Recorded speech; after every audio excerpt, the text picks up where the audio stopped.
Hello students, today we discuss about structure of cell. We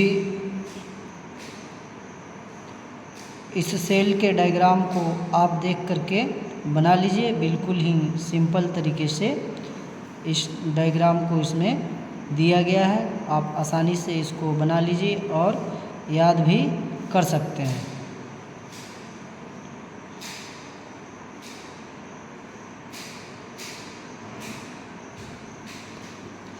cell is the structural and functional unit of life. कोशिका जीवन का संरचनात्मक और क्रियात्मक इकाई है। It is living structural and functional unit of body enclosed by membrane. Researcher Robert Hooke in 1665, यानी कि इसके खोजकर्ता रॉबर्ट हुक है जो कि 1665 ईस्वी में इसका खोज किए थे। Cell are two types, prokaryotic first prokaryotic, second eukaryotic. Prokaryotic, these cells do not have well developed nucleus but organelles are present. Example archaea bacteria. यानी कि प्रोकैरियोटिक सेल वह हैं जिनके अंदर न्यूक्लियस और ऑर्गेनेल्स पूरी तरीके से डेवलप नहीं होते हैं, जैसे कि एराची बैक्टीरिया। नेक्स्ट है eukaryotic cell. This cells have well developed nucleus and other organelles. यानी कि यूकैरियोटिक जो सेल होते हैं उसके अंदर न्यूक्लियस और दूसरे ऑर्गेनेल्स जो होते हैं वो पूर्ण रूप से डेवलप होते हैं, जैसे कि प्लांट और animal. Cell perform following functions: cell growth and metabolism, cell division, protein synthesis और मॉलिक्यूल ट्रांसपोर्ट।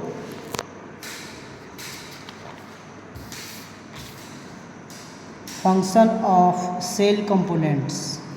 अब हम कोशिका के अंदर जितने भी कंपोनेंट्स होते हैं उसके बारे में एक्सप्लेन करेंगे। Nucleus, the nucleus is the cell's control centre containing the cell's genetic material, DNA and directing growth, metabolism and reproduction. यानी कि न्यूक्लियस को केंद्रक भी कहते हैं। केंद्रक का मुख्य कार्य आनुवंशिकी जानकारी डीएनए का भंडारण करना है और कोशिका के चयापचय और प्रजनन गतिविधियों को नियंत्रित करना है। नेक्स्ट पॉइंट है माइटोकॉन्ड्रिया। माइटोकॉन्ड्रिया प्रोड्यूस एनर्जी, यानी कि जो सेल में माइटोकॉन्ड्रिया होती है वो ऊर्जा उत्पन्न करती है, इसलिए इसको पावर हाउस कहा जाता है कोशिका का। Called the power house of the cell. Mitochondria generate energy ATP through cellular respiration, यानी कि सेलुलर रेस्पायरेशन के माध्यम से, ठीक है, ये एटीपी के द्वारा एनर्जी को हमारे सेल के अंदर प्रोड्यूस करती है। नेक्स्ट है गोल्गी बॉडी या फिर Golgi apparatus. Modifies protein and lipids for transport with इन और आउट ऑफ द सेल। ठीक है, तो इसका मतलब ये हुआ कि जो गोल्गी बॉडी का मुख्य कार्य है प्रोटीन लिपिड का संशोधन, पैकेजिंग, छटाई, स्त्राव, जो कि कोशिका से बाहर और भीतर भेजे जाते हैं। नेक्स्ट है आपका lysosome. Lysosome are responsible for break down cellular waste and debris using digestive enzyme. कोशिका के कचरा को हटाना लाइसोसोम का कार्य होता है और लाइसोसोम को आत्मघाती थैली भी कहते हैं। नेक्स्ट है आपका secretory granules. Help for exocytosis, transport molecules outside of the cell. यानी कोशिका के अंदर विशेष पदार्थ जैसे कि एंजाइम, हार्मोन्स, प्रोटीन को संग्रहित करना और इन्हें कोशिका के बाहर स्रावित करना इनका मुख्य कार्य होता है। नेक्स्ट है आपका plasma membrane. The cell membrane और plasma membrane act as a barrier separating the cell's interior from its external environment and regulating the movement of substance in and out। यानी कि जो प्लाज्मा मेम्ब्रेन होता है कोशिका को बाहरी वातावरण से सुरक्षित रखना, कोशिका के अंदर और बाहर अणुओं के परिवहन को नियंत्रित करने का कार्य करता है प्लाज्मा मेम्ब्रेन या फिर सेल मेम्ब्रेन। नेक्स्ट है आपका ribosomes. Ribosomes are responsible for protein synthesis.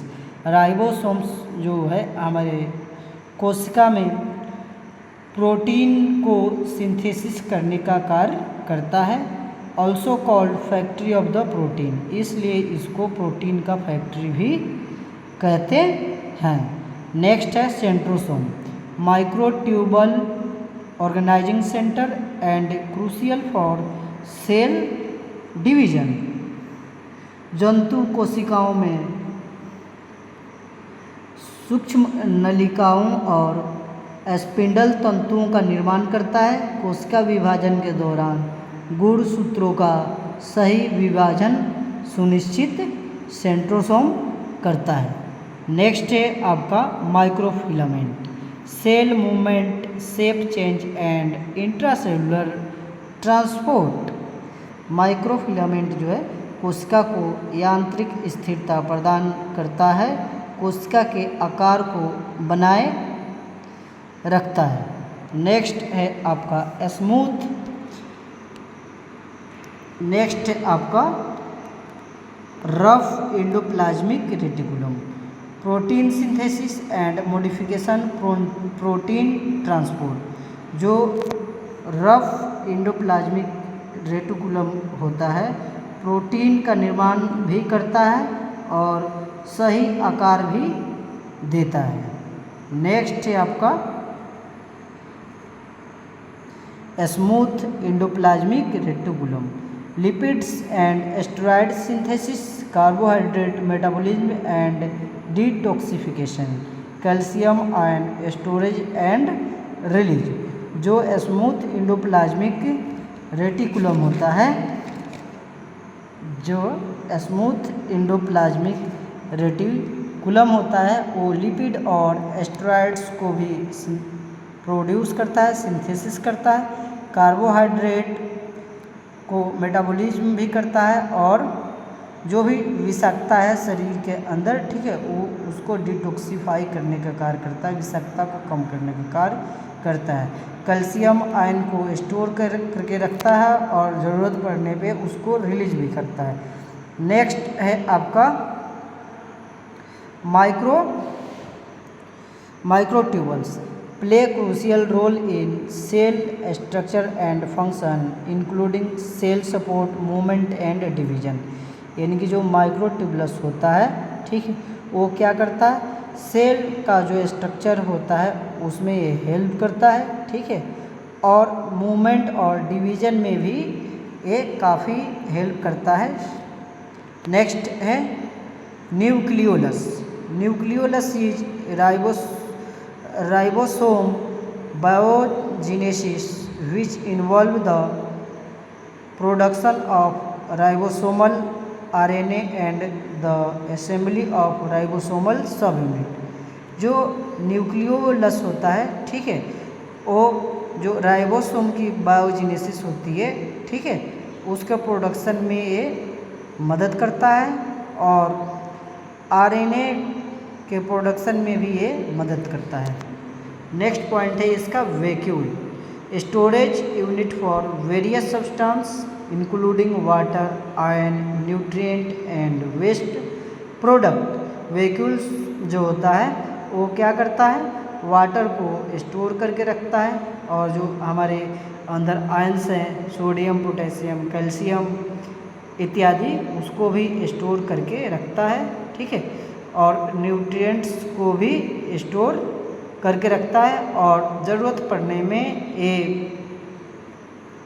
इसको वाटर और आयंस और न्यूट्रिएंट्स को सप्लाई करते रहता है, और जो भी वेस्ट प्रोडक्ट हैं, ठीक है, वेस्ट प्रोडक्ट हैं, ठीक है, वो उसको एकत्रित करके, ठीक है, बॉडी से बाहर निकालने का भी कार्य करता है।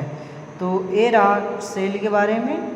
तो आप लोग इस टॉपिक को अच्छी तरीके से रिवाइज कर लीजिए। इस वीडियो को देख करके आप सेल का डायग्राम भी बना सकते हैं, और इसके जितने भी कंपोनेंट्स हैं उसके फंक्शंस को भी नोट कर लीजिए। ये हर बार एग्ज़ाम में आता है।